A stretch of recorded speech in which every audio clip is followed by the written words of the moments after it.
Hong Kong's competitive advantage is in the spotlight here at the Asian Financial Forum 2014. And talking on that subject is John Rice. He's the Vice Chairman of GE.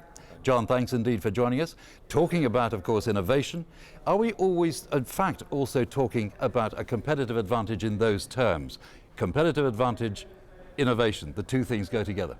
I don't think that Hong Kong could be where it is today as a center for global commerce if it had not been innovative. But the past doesn't predict the future. So for Hong Kong, for companies like GE, it's really about how we think about innovating from where we are.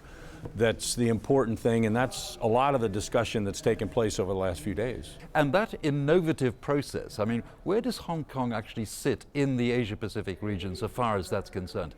Is it only about innovation, or is it also industry itself as well? I think it's both. I think it's government, I think it's policy, regulatory aspects, and also the industries and the companies that choose to invest here. And you have to have it all. It's an ecosystem.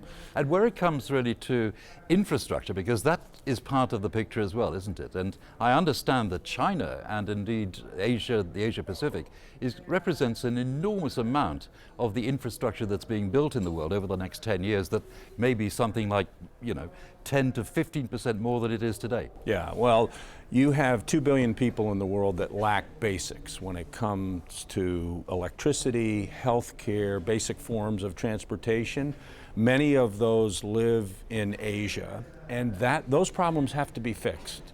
So the dynamic today is different than it was 20 years ago. People see what they don't have, they can compare and contrast, and it puts more pressure on governments and frankly creates opportunities for companies to try to fill that void. And so, John, where does GE really put its focus where it comes to the innovative process itself, the technologies, and also the infrastructure that are all being put together like this? Well, we think about innovation really now across 4 fronts. We think about it from a product perspective, developing next generation jet engines and locomotives and healthcare equipment. From a service perspective, how do we operate or help our customers operate these assets over a 20, 30, 40-year life in the most productive way possible? The whole digital kind of big data, industrial internet is the third wave of innovation that companies like ours are dealing with. And then the fourth is process innovation. How do you run a big global company?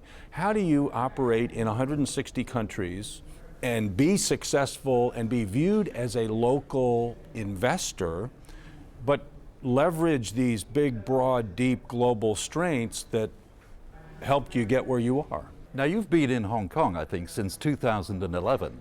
How do you manage to put everything together? Because you've got a world role as opposed to one that's purely from Hong Kong or even from the Asia Pacific. How do you put all that together? And do you, in fact, bring that innovative process to bear here in Hong Kong? Sure, it's really what we do from here and how we take a look at across our geographies, really, where we make decisions, how we make decisions, who's making decisions, so that we can have the right assets, the right resources in Africa, in Latin America, in Southeast Asia. And it's kind of the art and science of what big global companies have to do. And so being in Hong Kong helps us because we have a lens, we see the world through a different lens than the one we grew up in. And I think that's a very important attribute of a global leader in the 21st century. Does it bring actually more focus, the fact that you're in Hong Kong? It brings more focus. It helps the company see things. I have a certain bully pulpit that I can use to help make things happen. But the priority shouldn't be around what I do in Hong Kong, more around what I do from Hong Kong